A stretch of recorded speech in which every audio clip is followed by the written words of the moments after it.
Fala, meus amores, como é que vocês estão? Espero que ótimos. E olha só, muitas pessoas me perguntam assim: Carol, como é que você faz para avaliar uma empresa? Como é que você faz para avaliar uma ação? E eu decidi fazer uma série, tá, gente? Hoje a gente vai apresentar alguns indicadores fundamentalistas. Lógico que eles têm uma série de indicadores, né? O balanço patrimonial da empresa, enfim. Mas a gente vai mostrar um pouquinho para vocês alguns indicadores e acompanhem, porque a gente também vai falar durante essa série outros indicadores para vocês ficarem atentos. Pessoal, eu uso muito um site que chama Fundamentos, tá? É só colocar aí no Google Fundamentos, e aqui a gente vai colocar o ticker da empresa. Hoje a gente vai avaliar juntos a Itaúsa, tá, gente? Itaúsa. Deixa eu só colocar aqui, exibir. Ela que tem aí ações ordinárias e ações preferenciais, né? A gente vai colocar na Itaúsa 4, que são as preferenciais, ações preferenciais.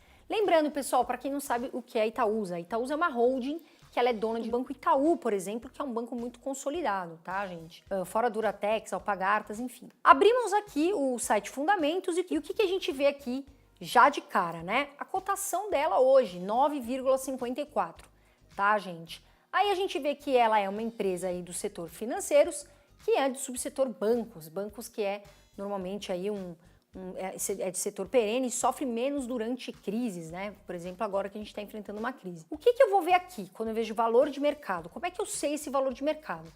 Antes de mais nada, gente, quando você colocar aqui do lado tem um pontinho de interrogação, que é onde aparece para vocês o que significa exatamente aquilo. Então, o valor de mercado, como está escrito aqui, você vai calcular o número de ações, que está bem aqui, tá vendo? Vezes a cotação do dia, tá bom? E aí a gente vai ter o valor de mercado. Aí, pessoal, agora a gente vai ver o quê? O patrimônio líquido da empresa. O que significa o patrimônio líquido, tá? É os ativos que aquela empresa tem, menos os passivos, né? Dívidas, enfim, gastos, todas as dívidas que aquela empresa tem.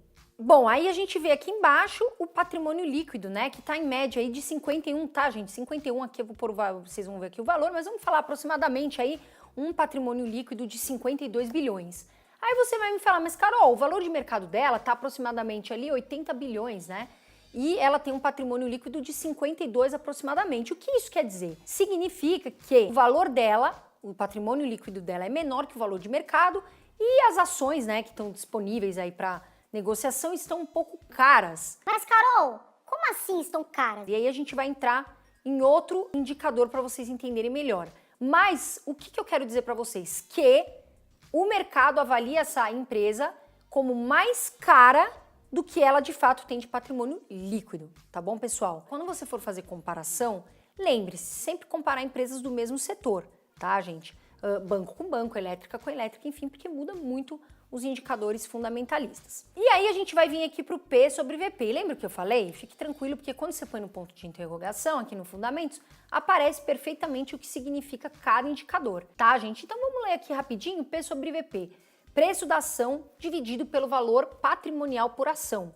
Informa quanto o mercado está disposto a pagar sobre o patrimônio líquido da empresa. Ou seja, o mercado está pagando, né, 54% a mais do que a empresa apresenta de patrimônio líquido. E aí você vai me falar, Carol, qual é um P sobre VP ideal? Veja bem, para mim, Carol, de 1 a 1,5, tá, gente? A gente tá falando aqui de 1,54. Por quê? Se o P sobre VP tiver em 1, significa que você está pagando um valor ali da ação, né, justo, referente ali ao valor patrimonial.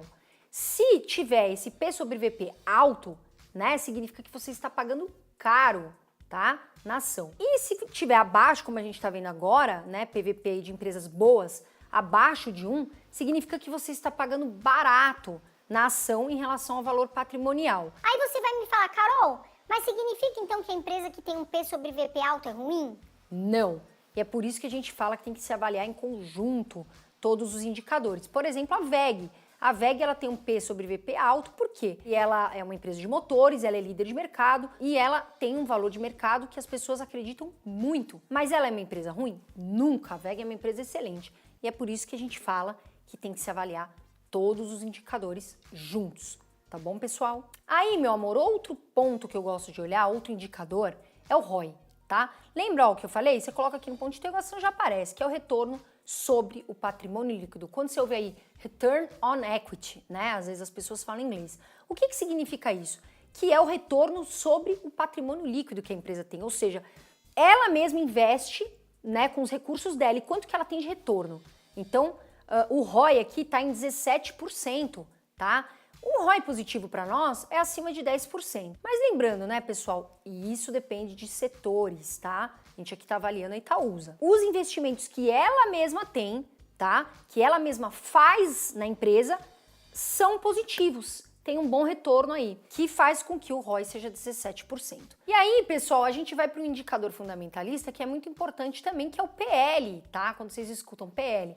O que significa PL? É o preço da ação dividido pelo lucro, né? Por ação. De uma forma mais objetiva, para ficar mais claro, é quantos anos você demoraria para ter o retorno do que você investiu.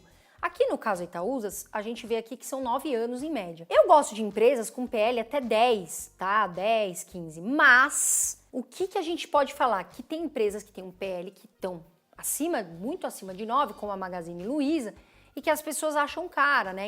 Algumas pessoas falam, tá muito esticado o valor.